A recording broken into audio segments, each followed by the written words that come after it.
საერთაშორისო კოსმოსური სადგური ISS-ი კაცობრიობას რამდენიმე ფუნდამენტური მიზეზის გამო აქვს, რომელთა შეჯამება 3 ძირითად პუნქტში შეიძლება. უნიკალური სამეცნიერო ლაბორატორია. დედამიწაზე გრავიტაცია ბევრ ფიზიკურ და ბიოლოგიურ პროცესს ნიღბავს.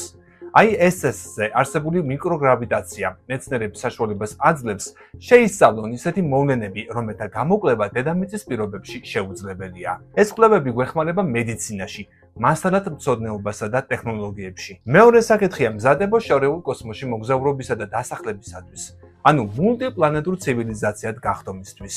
ISS-ი არის გამოსაცდელი პოლიგონი. სანამ კაცობრიობა მარსზე ან მთვარეზე გაემგზავრება, ჩვენ უნდა ვიცოდეთ, როგორ უძლებს ადამიანის სხეული ხანგრძლივ უწონადობას და რადიაციას.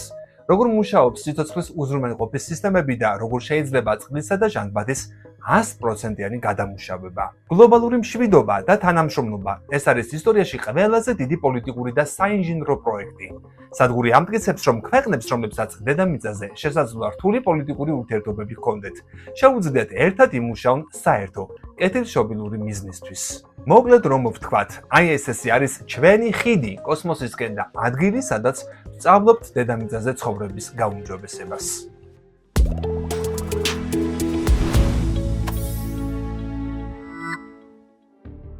კოდის ამ ეპიზოდში ვეცდები მოკლედ, მაგრამ დეტალურად მოგიყვეთ ყველაფერზე, რაც საერთაშორისო კოსმოსურ სადგურს უკავშირდება.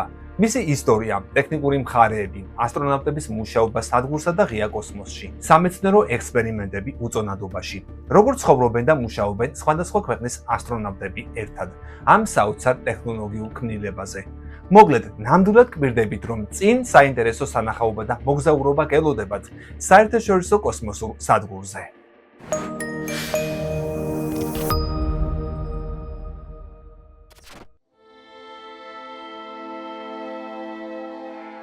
საერთაშორისო კოსმოსური სადგური ISS-ი ყველაზე ძვირად ღირებული სახლია, რაც კი ოდესმე აშენებულა კაცობრიობისათვის ცნობილ ყველაზე ექსტრემალურ გარემოში. ეს არის $1 ტრილიონ მეგაპროექტი, რომელიც 2 წლეულზე მეტი ხნის განმავლობაში 3 კონტინენტზე იგებოდა და დედამიწის მაღალ ორბიტაზე განთავსდა. დღევანდელი გადასახედიდან თითქმის დაუჯერებელია, რომ მსგავსი რამ მართლაც მოხდა. ეს არის მცურავი მონუმენტი იმ წარმავალი მომენტისა, როდესაც მსოფლიო მშვიდობა ისე ახლოს ჩანდა, რომ თითქოს ხელის გაწვდენით შეგვეძლო მისი შეხება. მაგრამ ის დრო წარსულს ჩაბარდა და სულ მალე საერთაშორისო კოსმოსური სადგურიც გაქრება. ამიტომ ახლა საუკეთესო დროა, სანამ დაგვიწყებია, გავიხსენოთ, როგორ გაერთიანდა ერთხელ მსოფლიო თანამშრომლობის ამ ყველაზე წარმოუდგენელი სიმბოლოს ასაშენებლად. თურმე შეგვძლებია. პირველი, რაც ISS-ის შესახებ უნდა იცოდეთ, არის ის, რომ ეს სინამდვილეში არა ერთი, არამედ 2 კოსმოსური სადგურია. ამ ორი მხარის გაერთიანების პროცესმა მოიცვა რამდენიმე 10 წლეული გლობალური კონფლიქტები და ოდესღაც დიდი სუპერსახელმწიფოს დაშლა. 1980-იანი წლების მიწურულია და საბჭოთა კავშირმა ააგო პირველი მოდულური კოსმოსური სადგური, ერთმანეთთან დაკავშირებული სტრუქტურების ჯგუფი, რომელიც დედამიწის დაბალ ორბიტაზე საცხოვრებელ პლატფორმას ქმნის. საბჭოთა კაცები და ქალები კოსმოსში კვირებისა და თვეების განმავლობაში ცხოვრობენ და მუშაობენ, ატარებენ კვლევებსა და ექსპერიმენტებს, რომლებიც აფართოებს კაცობრიობის ცოდნას კოსმოსის შესახებ. მათ ამ სადგურს მირ უწოდეს. სიტყვა მირს რამდენიმე მნიშვნელობა აქვს. ის შეიძლება ნიშნავდეს სამყაროს, მსოფლიოს, საზოგადოებას ან სოფელს, მაგრამ ასევე ნიშნავს მშვიდობას. ამავდროულად ამერიკელებს აქვთ კოსმოსური შატლი, Space Shuttle. ეს არის ძალიან შთამბეჭდავი მანქანა, რომელსაც შეუძლია კოსმოსში გაფრენა და საოცარი რამეების გაკეთება, მაგრამ მას არ საერთოდ დასასვლელი. ამერიკელი ასტრონავტები უბრალოდ ადიან მაღლა და შემდეგ ისევ დაბლაბრუნდებიან. თუმცა ამერიკელებსაც აქვთ გეგმა და მას კოსმოსურ სადგურ Freedom's თავისუფლებას უწოდებენ. მირიზე დიდი და მოწინავე ამერიკული კოსმოსური სადგურის აშენებისკენ პირველად პრეზიდენტმა რონალდ რეიგანმა 1980-იანი წლების დასაწყისში მოუწოდა.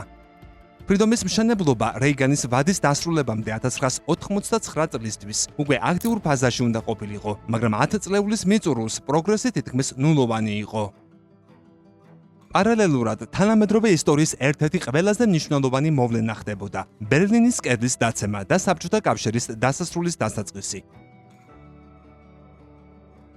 ჩვენ გამოვტოვებთ რამდენიმე მშფოთვარე წელს, როდესაც ძველი საბჭოთა კავშირი დაიშალა და რუსეთი ხელახლა დაიბადა იმ სახით, როგორცაც დღეს ვიცნობთ. 1993 წლისთვის ამერიკისა და რუსეთის მთავრობები სერიოზულად ალაპარაკდნენ თანამშრომლობაზე. ცივი ომის ნაჯახი დაიმარხა და ის ერთიანობის სიმბოლომ ზეთისხილის ტოტმა შეცვალა. აღმოსავლეთი და დასავლეთი კაცობრიობის საკეთილდღეოდ ერთად მუშაობდნენ. ამას ხელი იმანად შეუწყო, რომ რუსებს მემკვიდრეობით სრულად ფუნქციონირებადი კოსმოსური სადგური ერგოთ, ხოლო ამერიკელებს კვლავ ძალიან უნდოდათ სადგურის აშენება, მაგრამ საბოლოოდ მოუწიათ აღიარება, რომ ამას დამოუკიდებლად ვერ შეძლებდნენ. ასე რომ ამერიკის შეერთებული შტატების მთავრობამ რუსეთი ახალ პროგრამაში საერთაშორისო კოსმოსურ სადგურში სრულად უფლებიან პარტნიორად მიიწვია.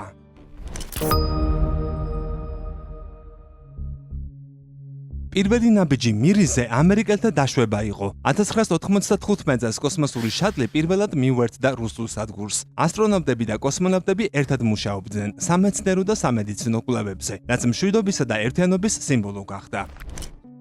ეს დიდი მოვლენა იყო, თუმცა პრაქტიკული თვალსაზრისით ეს იყო შანსი NASA-სთვის. სწრაფად ესწავლა, როგორ მუშაობდა ეს სადგური და გაერკვია, შეძლებდნენ თუ არა ტექნოლოგიის რეპლიკაციას. მოკლე პასუხი იყო ვერა. ყოველ შემთხვევაში, გონივრულ დროში და გონივრულ ფასად ამერიკულ მიწაზე ამას ვერ გააკეთებდნენ.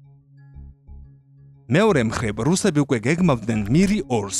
მათ ჰქონდათ ინდუსტრია და ინფრასტრუქტურა პირველი მირის მშენებლობიდან და აწყობილი ჰქონდათ ახალი ძირითადი მოდულიც. მაგრამ გიგანტური ქვეყნის დაშლამ და ხელახლა დაბადებამ რუსეთი ნაღდი ფულის გარეშე დადოვა, ასე რომ დაიდო გარიგება. ამერიკა გადაუხდიდა რუსეთს მირი 2-ისთვის ბირთვის, ზვეზდასა და ზარიას ასაშენებლად, რომელიც მოიცავდა ენერგიის, მოძრაობისა და სიცოცხლის უზრუნველყოფის სისტემებს. ახალი კოსმოსური სადგურის მფეთქავი გული რუსეთში დამზადდებოდა საბჭოთა ტექნოლოგიით.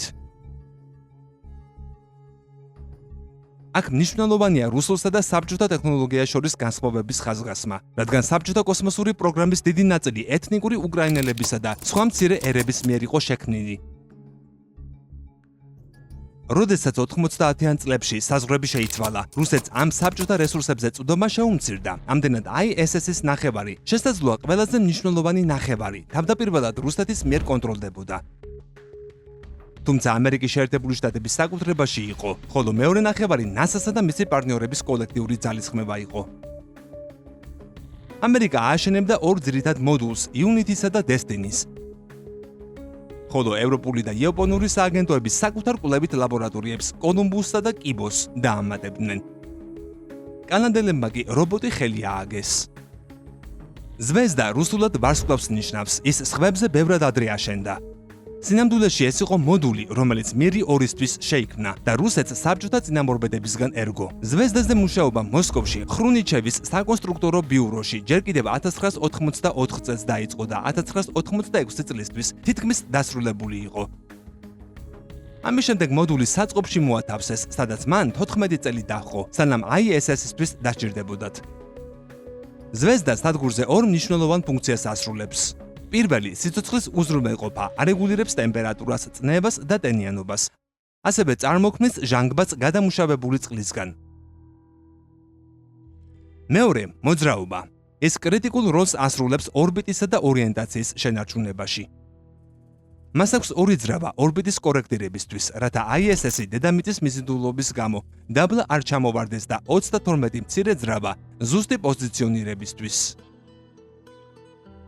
ISS-ის პირველი მოდული, რომელიც კოსმოსში გაეშვა, იყო რუსული ზარია, რაც ICE-ს ნიშნავს. ეს იყო პროექტი, რომელიც ამერიკის შეერთებულმა შტატებმა დააფინანსა, მაგრამ რუსმა კონსტრუქტორებმა მოსკოვში დაამზადეს, რამაც ფასი გაანახევრა ამერიკულ ვარიანტთან შედარებით. ზარია 1994-98 წლებში შენდებოდა იმავე ობიექტზე, სადაც 10 წლის წინ მირი აიგო. ის 1998 წლის 20 ნოემბერს ყაზახეთიდან ბაიკონურის კოსმოდრომიდან პროტონ K რაკეტით გაეშვა. ეს მოვლენა კოსმოსის კვლევაში ახალი ეპოქის დასაწყისი იყო, გადასვლა ცივი ომის კონკურენციიდან მშვიდობიან თანამშრომლობაზე. კოსმოსში მარტო გატარებული 16 დღის შემდეგ ზარიას პირველი ამერიკული მოდული Unity შეუერთდა. ამ დიზაინის ფესვების 80-იან წლებში რეიგანის ფრიდამის სადგურშია. Unity 1994-97 წლებში ბოინგის ქარხანაში, ალაბამაში აშენდა. თავისი სახელის შესაბამისად, unit, ერთიანობა, ის ცენტრალური ჰაბის ფუნქციას ასრულებს სხვადასხვა ქვეყნის მოდულების გასაერთიანებლად. მასში გადის 200-ზე მეტი გაზისა და სითხის მილი და 121 ელექტროკაბელი. როდესაც იუნიტი და ზარია 1998 წლის დეკემბერში ერთმანეთს შეხვდნენ, ერთი დიდი პრობლემა გადასაჭრელი იყო. რუსული მოდულები კლასიკური საბჭოთა მრგვალი პორტით იყო აგებული, ხოლო ბოინგმა ამერიკული მხარესთვის კვადრატული პორტი შეიმუშავა. ამიტომ საჭირო გახდა კიდევ ერთი დეტალი: წნევის ქვეშ მყოფი შემაერთებელი ადაპტერი. ეს იყო NASA-ს პასუხი იმაზე, თუ როგორ მოერგოთ კვადრატული თავი მრგვალ ხრველში, რაც არ უნდა უცნაურად ჟღერდეს, თავად შატლის პორტიც მრგვალ საბჭოთა სტილში იყო აგებული, რადგან ის თავდაპირველად მირთან დასაკავშირებლად შეიქმნა, ასე რომ ამერიკულ მოდულებს ადაპტერი საკუთარ შატლთან მისაერთებლადაც სჭირდებოდათ.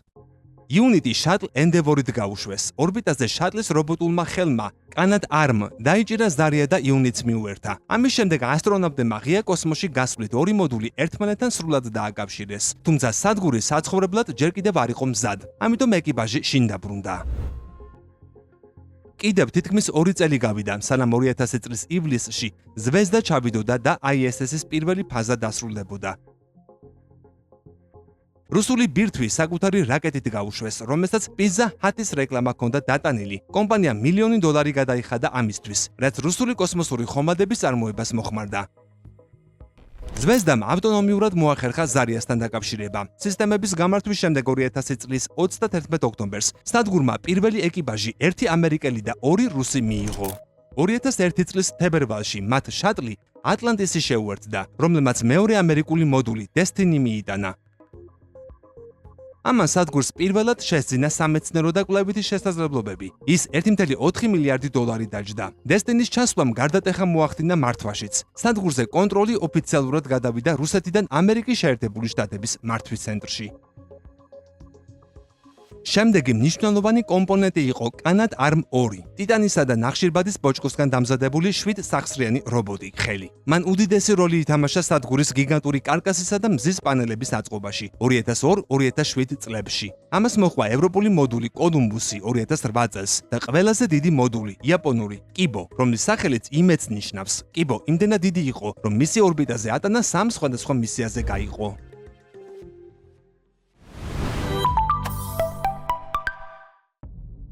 ISS-ის ბოლო ძირითადი მოდულის ისტორია კი საწყისებს უბრუნდება, როდესაც ამერიკის შეერთებულმა შტატებმა რუსეთს ზარია შეუკვეთა, მათ სათადარიგო მოდულის აგებაც მოითხოვეს, ყოველი შემთხვევისთვის, რადგან პირველი გაშვება წარმატებული გამოდგა, რუსებს ეს ძარიელი მოდული შერჩათ. 2004 წელს გადაწყდა მისი გადაკეთება ლაბორატორიად, რომელსაც ნაუკა მეცნიერება ეწოდა, რუსულად. ტექნიკური და ფინანსური პრობლემების გამო მისი გაშვება 14 წლით დაგვიანდა და მან კოსმოსს მხოლოდ 2021 წელს მიაღწია.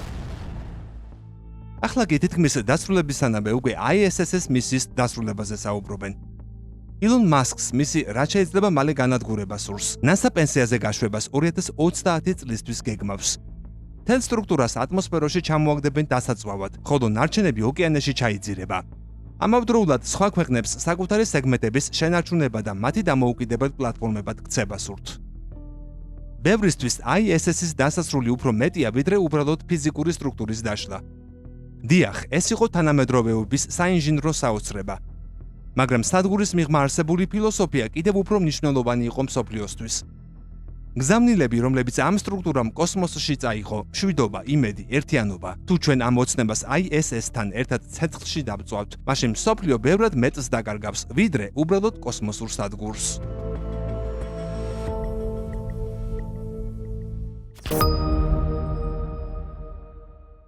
ასტრონავტების დაბრუნება დედამიწაზე ტექნიკურად ერთ-ერთი ყველაზე რთული და სახიფათო პროცესია, რადგან ის მოითხოვს კოლოსალური ენერგიის მართვას ძალიან მოკლე დროში. ტექნიკური სირთულეები, რომლებსაც ინჟინრები და ასტრონავტები აწყდებიან, მოიცავს კოსმოსურ მუხრუჭსა და სიჩქარის შემცირებას. ცეცხლოვანი ბარიერი, ანუ ატმოსფეროში შესვლა. ატმოსფეროში შესვლის კუთხე უნდა იყოს იდეალური. პარაშუტების სისტემა გაიშლება თუ არა გარანტირებული არ არის. თუ გაშვება არის ბრძოლა გრავიტაციასთან, დაბრუნება არის ბრძოლა კინეტიკურ ენერგიასთან. თითოეული დეტალი ძრავის ჩართვის წამებიდან დაწყებული პარაშუტის გახსნით დამთავრებული მილიმეტრებში უნდა იყოს გათვლილი. ამ პროცესს უფრო დეტალურად ახლა ნახავთ. როგორ ბრუნდებიან დედამიწაზე? ეკიპაჟი ხომალდში შედის და გასასვლელებს კეტავს. გამოცალკებებამდე 3 საათია დარჩენილი. ეს დრო იხარჯება ფრენისთვის განკუთვნილი სკაფანდრების ჩაცმაზე, სამბრძლებში მოხერხებულად მოკალათებასა და ხომალდის ყველა სისტემის შემოწმებაზე. მოსკოვის დროით 04 საათსა და 3 წუთზე ხომალდის სოიუზი წარმატებით გამოეყო საერთაშორისო კოსმოსურ სადგურს. სადგურთან დაშორებაზე დაკვირვებისას ისმის გამომშვიდობება. საუკეთესო სურვილებით, ნახვამდის, იური ივანოვიჩ, დედამიწაზე შევხვდებით. დაშვებამდე 1 საათით ადრე ვერტფრენები აფრინდებიან და პირდაპირ დაშვების რეგიონისკენ მიფრინავენ. ამავდროულად კოსმოსში ყველაზე საინტერესო მოვლენები ვითარდება. ხომალდის 2 საათიანი დამოუკიდებელი ფრენა დასასრულს უახლოვდება და კოსმოსური ძრავის სისტემა ახორციელებს დამოხრუჭებას, ანუ უკუმიმართულებით წვას, რაც აუცილებელია სოიუზის ორბიტიდან გამოსასვლელად. ნახევარი საათის შემდეგ ხომალდს სცილდება საცხოვრებელი მოდული და საბორტო სისტემების სექცია. ეკიპაჟი კი დაშვების ყველაზე სახიფათო ეტაპის წინაშე დგება. ჩვენ შეგვიძლია დავაკვირდეთ დაშვების პასიურ კაფსულას.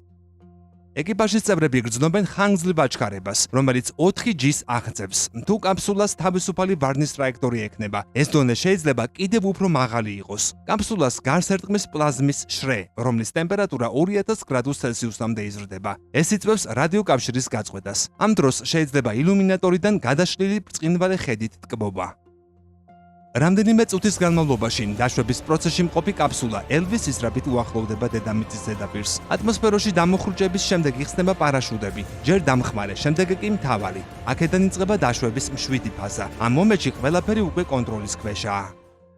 ასტრონავტების კაფსულას დაშვების ადგილამდე თვითმფრინავები და ვერტფრენები აცილებენ. ეს არის უმაღლესი პილოტაჟის შესანიშნავი მაგალითი, რადგან 10-ზე მეტი საფრენი აპარატი ერთ მცირე მონაკვეთში მიწასთან ძალიან ახლოს მანევრირებს. კეთილი იყოს თქვენი დაბრუნება სახლში. კარგი, აიყვანეთ.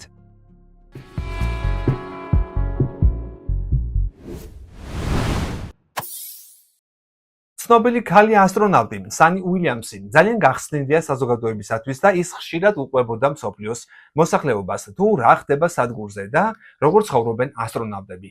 ამ ნაწილში გაგაცნობთ დიდად დასაფასებელი ასტრონავტის ერთ-ერთ ვიდეო ტურს საერთაშორისო კოსმოსურ სადგურზე. Hello. გამარჯობა, მე სანი უილიამსი ვარ და ახლა საერთაშორისო კოსმოსურ სადგურზე ვიმყოფები. ეს არის კვანძი 2, Node 2, ძალიან მაგარი მოდულია. როგორც ხედავთ, მოდულების უმეტესობას 4 მხარე აქვს. ისინი ისე აწყობილი, რომ ჩვენ შეგვიძლია ვიმუშაოთ ბრტყელ ზედაპირზე. იქნება ეს კედელი, იატაკი, მეორე კედელი თუ ჭერი. თუმცა საკმარისია უბრალოდ შემოbrუნდეთ და თქვენი ორიენტირი მაშინვე იცვლება. ამას იმიტომ ვამბობ, რომ სწორედ აქ გვძინავს 6-დან 4 ჩვენგანს. ხალხი ხშირად მეკითხება კოსმოსში ძილის შესახებ, წვებით თუ არა, გაქვთ თუ არა საწოლი. სინამდვილეში არა, რადგან ამას მნიშვნელობა არ აქვს. თქვენ არ გაქვთ დაწოლის შეგრძნება. უბრალოდ თავსდებით საძილე ტომარაში. აი, ერთ-ერთი საძილე სადგური. ახლა შეგნით შევალ და შეგეძლიათ გამომყვეთ. აი, მე შეგნით ვარ. ეს რაღაც პატარა ტელეფონის ჯიღურის მსგავსია. მაგრამ საკმაოდ კომფორტულია. აქ მაქვს საძილე ტომარა. ჩვენ არ გვაქვს გადასაფარებლები, რადგან საძილე ტომარა გვიცავს იმისგან, რომ აქეთ-იქით არ ვიფრინოთ. ძილი ნებისმიერი მიმართულებით შეგიძლიათ. ახლა ისეთი შეგრძნება მაქვს, თითქოს ფეხზე ვდგავარ. თუმცა, როგორც ნახეთ, იატაკზე ვარ. არ აქვს მნიშვნელობა, ამოყირავებული დავიძინებ თუ არა. თავში არანაირი შეგრძნება არ მიკარნახებს, რომ თავდაყირა ვარ. ეს საძილე სადგური პატარა ოფისიცაა. გვაქვს კომპიუტერი, რამდენიმე სათამაშო, წიგნები, ტანსაცმელი და სხვა ნივთები, რაც აკავრობას სახლს ამსგავსებს. ახლა გამოვალ. ორიენტირისთვის. ეს ერთი საძილე სადგურია. აი, ეს მეორე. მესამე ჭერზეა, თუ შეიძლება ასე ვუწოდოთ. მეოთხე კი მოპირდაპირე კედელზე. ასე რომ ყველას ერთგვარ წრეზე გვძინავს. ახლა კი წამოდით, სხვა რაღაცებიც უნდა გაჩვენოთ.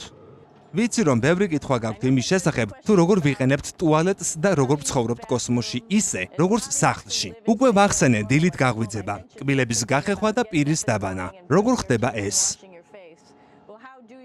აი, ეს არის აბაზანა. დილით რომ ვდგებით, გვაქვს პატარა ნაკრები, ყველა საჭირო ნივთით. კბილის ჯაგრესი, პასტა და სამარცხელი. ნახეთ, რამდენად უკეთესად გამოიყურება ჩემი თმა დავარცხნის შემდეგ. ხუმრობ, ის მაინც ყალყზე დგას. კოსმოსში ყოფნისას თმა ყოველთვის ასე გექნებათ. ბევრი კითხულობს კბილის პასტასა და ჯაგრისზე. საბედნიეროდ პასტა წებოვანია და ჯაგრის კარგად ეწებება. კიდევ ერთი საინტერესო რამ ისაა, რომ წყალიც ეწებება ჯაგრისს. ახლა ცოტა წყალს გამოვუშვებ და ნახავთ. წყალი კოსმოსში საოცარია. ის ჯაგრის ეკვრის და ზედაპირული დაჭიმულობის გამო დიდ ბუშტს წარმოქმნის. შემდეგ კი შეგიძლიათ უბრალოდ დალიოთ. ხალხი გვეკითხება, რას ვუპირებთ პასტას გახეხვის შემდეგ. ორი გზა, ან გადავყლაბავთ, პირის ავლებზე ცოტა უარესი გემოაქვს, ან ქაღალდის ხელსახოთში ჩააპურთხებთ.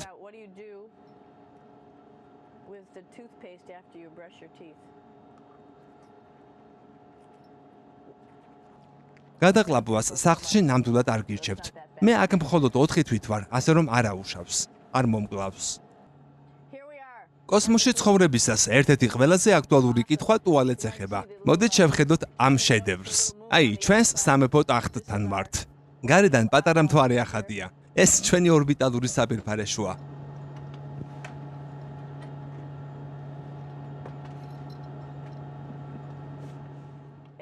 მას ორი ფუნქცია აქვს. ნომერი 2-ისთვის, დიდი საჭიროებისთვის. განკუთვნილი ადგილი ძალიან პატარაა, ამიტომ კარგი მიზანი გჭირდებათ, რომ ყველაფერი სწორი მიმართულებით წავიდეს. ცოტა სუნიც აქვს, ამიტომ მაშინ ვკეტავ. ეს კი განკუთვნილია ნომერი 1-ისთვის, შარდვისთვის. ეს ორი სხვადასხვა ფუნქციაა, თუმცა ორივეს ერთდროულად გაკეთებაც შეიძლება აქ ჩაჭიდებით. ფერებითაც არის დაყოფილი, რომ არ აგვერიოს. ყვითელი ფერი შარდვისთვისაა. ხშირად მეკითხებიან ტუალეტის ქაღალდზეც. გვაქვს ხელთათმანები, რადგან ზოგჯერ სიტუაცია აირება ხოლმე. გვაქვს რუსული სველი ხელსახოცები, რომლებიც ცოტა უხეშია. გვაქვს ჩვეულებრივი ხელსახოცებიც. გვაქვს საბავშვო ხელსახოცებიც გასაწმენდად. და თუ ყველაფერი კონტროლიდან გამოვა, სადეზინფექციო ხელსახოცები. როგორც წყლის შემთხვევაში გაჩვენეთ, ნომერი 1 სითხეც შეიძლება ყველგან გაიფანტოს. თუ სწორად არ დაუმიზნებთ. ორივე მოწყობილობას აქვს პატარა შემსრუტველი, ვაკუუმი, რათა ყველაფერი სწორი მიმართულებით წავიდეს. და რა თქმა უნდა, გვაქვს პატარა კარი პირადი სივრცისთვის, რომ სხვებმა იცოდნენ, შიგნით ხართ.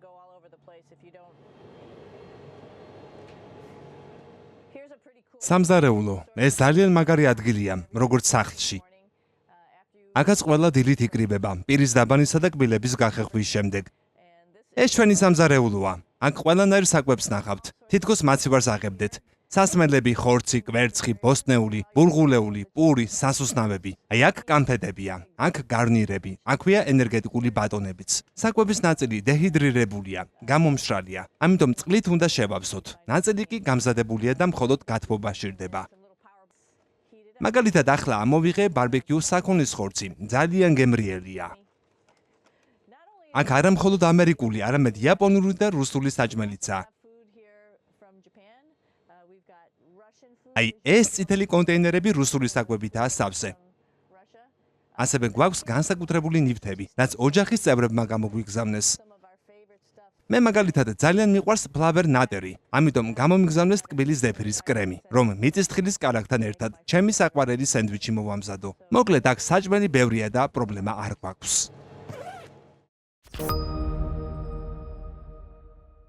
როგორ ჭამენ და სვამენ ასტრონავტები კოსმოსურ სადგურზე? ასტრონავტების კვება კოსმოსურ სადგურზე ნამდვილი საინჟინრო გამოწვევაა, რადგან უწონადობის პირობებში ჩვეულებრივი სადილობის პროცესიც კი სახიფათო შეიძლება იყოს. კოსმოსში არ არსებობს ღია ცეცხლი ან ჩვეულებრივი ქურა. საკვები ძირითადად სამი სახისაა: დეჰიდრირებული, ანუ გამომშრალი, თერმოსტაბილიზებული, ეს არის მზა საკვები, როგორც კონსერვები ან რბილი პაკეტები, რომელიც მხოლოდ გათბობას საჭიროებს სპეციალურ საკვების გამათბობელში, ეგრეთ წოდებულ მიკროტალღურ ღუმელში. მოდი უფრო ახლო და ვნახოთ ეს პროცესი.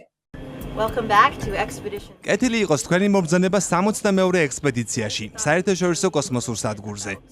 ამ საღამოს ვიფიქრეთ, რომ გვეჩვენებინა, როგორ ვამზადებთ საჭმელს კოსმოსურ სადგურში. სინამდვილეში ჩვენ გვაქვს ორი ძირითადი ტიპის საკვების დიდი არჩევანი. თერმოსტაბილიზებული საკვები ამ მწვანე პაკეტებში, რომელიც ძალიან ჰგავს სამხედრო ულუფებს. და ასევე გვაქვს ყინვით გამომშრალი საკვები. მას აი აქ საკვების გასათბობ მოწყობილობაში ვათავსებთ. აქვე გვაქვს სამაცივრე სივრცეც. ძალიან კარგია, რომ მისი მხოლოდ საკვებისათვის გამოყენების უფლება დაგხვდეს. ახლა კი ჩვენი სადილის მენიუ: თურქული თევზის ჩაშუშული, გოგრა, ასევე მაქვს ბრინჯი კარაქით, ოსპის წვნიანი და ქათმის გრილზე მომზადებული კოტლეტი. რუსული საკვების დიდი ნაწილი ქილებით, კონსერვებით მოდის. ეს ჩემი ერთ-ერთი ფავორიტია, ცხარე საქონლის ხორცი ბრინჯით.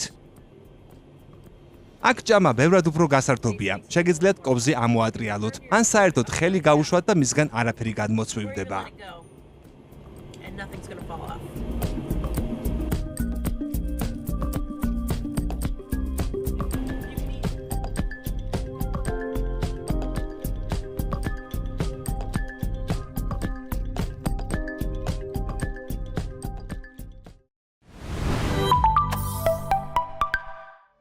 საერთაშორისო კოსმოსურ სადგურზე ჩატარებული ექსპერიმენტები მოიცავს თითქმის ყველა სამეცნიერო სფეროს. მთავარი მიზეზი, რის გამოც ეს კვლევები იქ ტარდება, არის მიკროგრავიტაცია. გარემო, სადაც დედამიწის მიზიდულობა არ ახდენს გავლენას პროცესებზე. მეცნიერები სწავლობენ, თუ როგორ იცვლება ადამიანის ორგანიზმი კოსმოსში, რამდენად შესაძლებელია საკვების მოპოვება და მცენარეების გამოზრდა და ასე შემდეგ. ახლა უფრო დეტალებში გავეცნოთ ამ ექსპერიმენტებს. ექსპერიმენტები. საერთაშორისო კოსმოსური სადგური მხოლოდ სიმბოლო არ არის. ის უახლესი მეცნიერების მძლავრი კერაა, რომელიც მუდმივად გვიმჟღავნებს საიდუმლოებებს, რომლებიც სცილდება დედამიწის შეზღუდვებს და კოსმოსის სიღრმეებში წინსვლისკენ გვიბიძგებს. ჩვენი მისია კვლევა და მეცნიერებაა. სადგურის გარეთ გვაქვს დამონტაჟებული ექსპერიმენტები, რომლებიც დედამიწას აგვირდება. ჩვენ ვსწავლობთ საკუთარ სხეულებს და იმას, თუ როგორ რეაგირებენ ისინი კოსმოსზე, უწონადობასა და რადიაციაზე.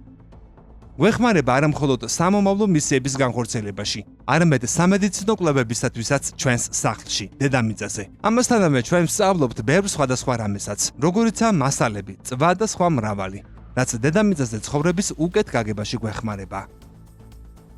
დიახ, მიკროგრავიტაცია წესებით არ თამაშობს. ის ყველაფერს თავდაყირა აყენებს, ცვლის სითხეების დინებას, ალმოდებული ცეცხლის ფორმას და ჩვენს თვალწინ ხსნის ბიოლოგიურ საიდუმლოებებს. მე ვნახე, როგორ ფეთქავდა გულის ქსოვილები კოსმოსში და ეს დაუჯერებელი იყო. სულთან ხედავთ, რომ ზედა ქსოვილი ფეთქავს, ბედნიერი გულის უჯრედებს გავს. მაგრამ ჩვენ აქ მხოლოდ მგზავრები არ ვართ. ჩვენ ვართ მკვლევრები, რომლების თამამად ხვდებით გამოწვევებს და ვიყენებთ ამ უნიკალური პლატფორმის შესაძლებლობებს, ისევე როგორც ამას 10 წლეულების განმავლობაში ვაკეთებდით. ჩვენ დაუღალავად ვეძებთ პასუხებს, რათა ჩავწვდეთ ადამიანის სხეულის მუშაობის რთულ მექანიზმებს კოსმოსში და ვუზრუნველყოფთ მომავალი ეკიპაჟების უსაფრთხოებას მათ გაბედულ მოგზაურობებში დედამიწის ორბიტის მიღმა. კოსმოსის კვლევისას ადამიანური ასპექტი ყოველთვის ძალიან მნიშვნელოვანი იქნება მომავალი 10 წლეულების განმავლობაშიც. რაც შეეხება ტექნოლოგიებს, ჩვენ დროს არ ვკარგავთ, აღმოვაჩენთ მოსავლის მოყვანის ახალ გზებს, კაცრ გარემოში და ვქმნით საინჟინრო ინოვაციებს დედამიწის უდიდეს გამოწვევებთან გასამკლავებლად. გვაქვს საოცარი ტექნოლოგია, რომელიც საშუალებას გვაძლევს გადავამუშაოთ წყალი და შევქმნათ ის დასალებად. ძალიან გემრიელია. მიკროგრავიტაცია მხოლოდ ცნობის მოყვარეობის საგანი არ არის. ის გადამწყვეტ როლს თამაშობს დედამიწაზე დაავადებებთან ბრძოლაში. გზას უხსნის გარღვევებს, რომლებიც ყველასთვის სასარგებლოა და კოსმოსში ახალ ეკონომიკურ შესაძლებლობებს ქმნის. მივესალმებით აქციომ 3-ს საერთაშორისო კოსმოსურ სადგურზე.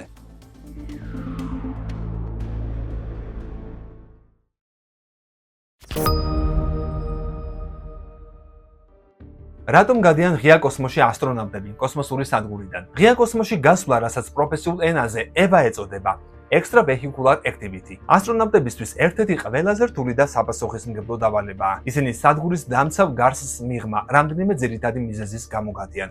ამ მიზეზებზე ვისაუბრებ ახლა, ეპიზოდის ბოლო ნაწილში. ჩვენი გადმოსახედიდან დედამიწიდან 200 მილზე, დაახლოებით 320 კილომეტრ სიმაღლეზე. ჩვენ მხოლოდ მაყურებლები არ ვართ. ჩვენ ვიღებთ უპრეცედენტო ცოდნას სამყაროზე, რომელსაც სახლს ვუწოდებთ და ჩვენს მიგნებებს ღიად ვაზიარებთ. ჩვენ მხოლოდ დღევანდელ შედეგებს არ ვაღწევთ, ჩვენ შთაგონებას ვაძლევთ მკვლევართა მომავალ თაობებს და ვერ გნობით გლობალური თანამშრომლობის ძალას ვარსკვლავებისკენ სწრაფობაში. და სანამ კოსმოსში საათში 17500 მილის, დაახლოებით 28000 კმ/სთ სიჩქარით მივქრით. ყოველი წამი ერთი ნაბიჯით გვაახლოებს ჩვენი დედამიწისა და სამყაროს საიდუმლოებების ამოხსნასთან და კიდევ უფრო შორს მიგვიძღვის ჩვენი პიონერული სულისკვეთებით. ასე რომ შემოგვიერთდით ამ მოგზაურობაში საერთაშორისო კოსმოსურ სადგურზე. მუშაობა ღია კოსმოსში. ტექნიკური მომსახურება და შეკეთება. საერთაშორისო კოსმოსური სადგური გიგანტური მანქანაა, რომელიც უკვე 10 წლეულებია ორბიტაზეა. დროთა განმავლობაში მისი ნაწილები ცვდება, ასტრონავტები გადიან გარეთ რათა შეცვალონ დაძველებული აკუმულატორები, ბატარეები, რომლებიც მზის პანელებიდან მიღებულ ენერგიას ინახავენ. შეაკეთონ გაგრილების სისტემები, მაგალითად ამიაკის გაჟონვის აღმოფხვრა, განაახლონ კომპიუტერული და საკომუნიკაციო ანტენები. ახალი მოდულების და მოწყობილობების მონტაჟი. როდესაც სადგურს ახალი ნაწილი ან სამეცნიერო ინსტრუმენტი ემატება, რობოტი ხელი მას საჭირო ადგილას ათავსებს, მაგრამ ადამიანის ჩარევა მაინც აუცილებელია. ასტრონავტები ხელით აერთებენ კაბელებს, მილებსა და სამაგრებს, რასაც რობოტი ასეთი სიზუსტით ვერ აკეთებს. სამეცნიერო ექსპერიმენტები. ზოგიერთი ექსპერიმენტი მოითხოვს კოსმოსის ვაკუუმთან და პირდაპირ რადიაციასთან კონტაქტს. ასტრონავტებს სადგურის გარე ზედაპირზე გამოაქვთ სპეციალური პანელები, სადაც სხვადასხვა მასალებსა და მიკროორგანიზმებზე კოსმოსის გავლენას აკვირდებიან. გარკვეული დროის შემდეგ ისინი ისევ გადიან გარეთ, რათა ეს ნიმუშები ლაბორატორიაში შესასწავლად შემოიტანონ. მზის პანელების განახლება. ბოლო წლებში ხშირია გასვლები ახალი უფრო მძლავრი და მოქნილი მზის პანელების დასამონტაჟებლად. ეს აუცილებელია იმისთვის, რომ სადგურს მეტი ენერგია ჰქონდეს გაზრდილი სამეცნიერო კვლევებისთვის. დათვალიერება და უსაფრთხოება. ზოგჯერ ასტრონავტები გადიან გარეთ, რათა შეამოწმონ სადგურის კორპუსი მიკრომეტეორიტების ან კოსმოსური ნაგვისმიერ მიყენებულ დაზიანებებზე. ღია კოსმოსში ერთი გასვლა ჩვეულებრივ 6-დან 8 საათამდე გრძელდება. ამ დროს სკაფანდრი ასტრონავტისთვის პატარა ინდივიდუალური კოსმოსური ხომალდია, რომელიც მას სიცოცხლეს უნარჩუნებს.